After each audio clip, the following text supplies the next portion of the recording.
Again, a hell of a weekend, because this next guy is also coming for Georgia. Walter Mathis Jr., 6'3", 285, committed to LSU, the defensive lineman. He's only a 3-star, but he plays better than that. There's a couple guys on this list that will rise up. I think there's a good chance this guy rises up. LSU, I will say, just had their best weekend as a defense versus South Alabama. I think they're actually better without Harold Perkins. I think Harold Perkins is a very good individual defender, but I think he's very specific, and they kind of got caught up in the details of trying to get him involved in the game plan, where it's just game planning for your whole team. And I think they actually became better as a total defense without him. So that may actually bode well for recruiting guys like this, because you'll look better.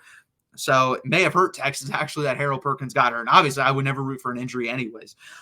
Zion Williams, to me, this is the guy with the highest upside of any defensive lineman we'll talk about today. 6'4", 295 pounds. They want to get him on campus. He has yet to come to campus. He, I believe, committed July 4th to LSU, and Texas was begging him to get on campus. I think if we get him on campus, we have a shot. I don't know if we're going to be able to get him, guys. It's going to be very iffy and questionable. He's only a 3-star right now. I do not care. I think he has the highest upside of anyone that I'm going to name on this board for the defensive line. And I think it'd be a very big deal if we could get him on campus, and it'd obviously be a gigantic deal if we could get him to flip. So watch out for Zion Williams. 4-star Lamont Rogers, who is currently committed to Missouri out of Texas, 6'6.5", 311 pounds. He is currently communicating with Texas. They're trying to get him on campus again. We'll see if they're able to do that. Root against Mizzou. I think Mizzou starts to go downhill, like I think there's a possibility they can do. Then I think Texas would be in the driver's seat here, because they are the program that has been consistent with their communication with Lamont Rogers. Is he as good as Michael Fasusi? I don't think so. But if we got him, that'd be a hell of a get, because guess what, guys? 4 out of our 5 offensive linemen are going to go to the NFL. There's no doubt in my mind with that this year. And then maybe 5 out of 5 we'll see, but the right guard position with Cole Hudson and DJ Campbell has not been playing well this year, so both of them may stay. We'll have to see, but it's paramount that you get someone like this. You need an offensive lineman in this class. Next year is going to be even bigger for that, the 2026 class, but I'd love to get a Lamont Rogers in this class. And then the big guy, 4-star athlete Michael Terry. He's 5 stars on about every service other than like 1 or 2, which is bringing him down as a 4-star on 247 composite.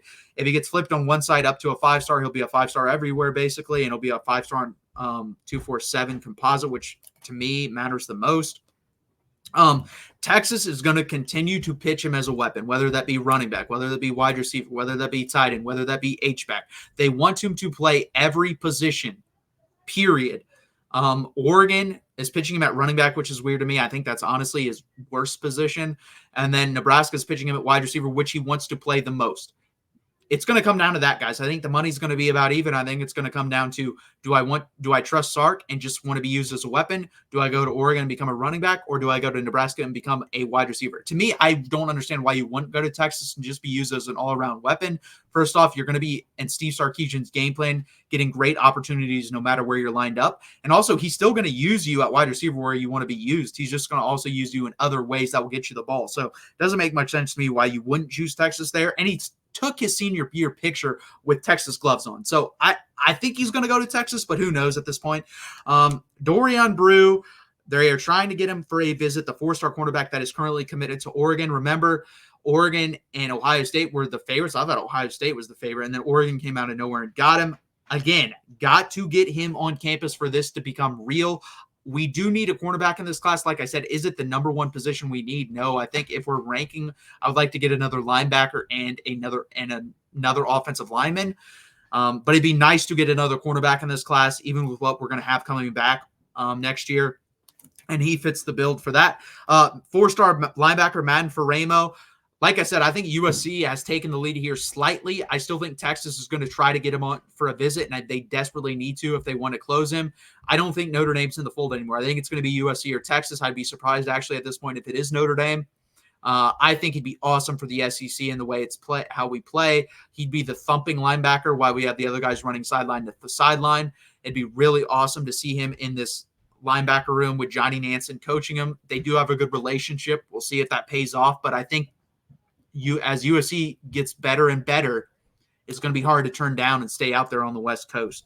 Nathaniel Owusu-Boateng, John, you know the name if you're still in there. He is scheduled for Texas October 19th for Georgia. I think this is a guy that is trending hard right now to Texas. I think Texas has the best shot to get him. I think Michigan is second for me right now. Ohio State third. Miami's going to play a role, as they always do, being a big NIL program. I would love to get this guy. I'd like to get one more linebacker in this class. I would take either one of Matt Frema or Nathaniel Owusu-Boateng. I honestly think both are takes. So if one of them says yes, they're not going to turn down the other one. And it's going to be interesting how that visit goes on October 19th. They kind of got on this late, guys. Johnny Nansen and Kenny Baker really liked his tape, so they offered him. And then a guy that I didn't think was possible, but he is going to visit, and that means it's possible. Naeem Alford, who is committed to Ohio State, a top 10 prospect in the 2025 class. I believe he's the first or second highest cornerback in the class. 6'1", 185, good physicality, good athleticism, long arms. Just the way he looks, guys, that's why he's at least a 4-star. And then the way he plays bumps him up to a 5-star. I would, out of every defensive back, I want this guy. Now, do I think they have the best chance? No, I think the best chance is with Kobe Sellers. If we're going to rank it, I'd go Kobe Sellers, Naeem Alford second, Dorian Brew third. I think Dorian Brew is the least likely because he's yet to plan a visit. I'm only saying Kobe Sellers is first because if you're talking to his staff multiple times a week, I think that means he's going to take a visit at some point. But getting Naeem Alford on campus is a big deal, and it's going to be very interesting if they're able to sway him away from Ohio State. Devin Sanchez, I know that has been floated. I've yet to hear anything about that. I don't think that's going to happen. I was shocked when I read Naeem Alford could be coming to Texas. So there it is right there. That is the recruiting update. Again, guys, I really appreciate you guys being here for the 23rd edition of Texas Longhorns here live. Please hit that like button. Please subscribe down below. Really helps out the channel. The Michigan and Texas shows are first rate. I appreciate that, Adam. And the Alabama show is great. Yes, it is. All the shows here. I think Corey does a really good job with the IO show. USC show does a very good job with Tim as well. Get to catch bombs from Arch. Yeah, I think that should be a ginormous selling point, honestly, because NIL along with that, unlimited potential, unlimited possibilities, along with catching passes from a guy that's going to be a first-round pick. I'm already going to say that. Arch Manning's going to be a first-round pick. Would love to flip Brew, Pettijohn, Wynn, Sims, Fasusi, and get Terry to wrap up and have a top 2 class. Honestly, if you did all that, you probably have the number 1 class in the country, Dan. I think you'd end up with the number 1 class. Out of those guys you mentioned, I think Pettijohn, Wynn, Sims, and Terry are the big. I don't see Brew or Fasusi. I just don't see it at this point. Could that change? Absolutely. Even Pettijohn, I'm being kind with. I don't even think he's scheduled for his visit, so it'd be hard to pull him away from Ohio State. I could definitely see Kevin Wynn and Sims for sure, though. Those would be the 2 I'm most confident out of the guys you mentioned there. Honestly, out of the guys here, I think we could flip all 3 guys from Texas A&M, which would be hilarious, and Kelshawn Johnson, Chase Sims, and Kobe Sellers. I think that's a real possibility. I think Javion Hilson's going to end up at Texas. I've already made a thumbnail for him at Texas, so to be ready for that. Now, that would suck if he doesn't come to Texas, but it is there if we need it.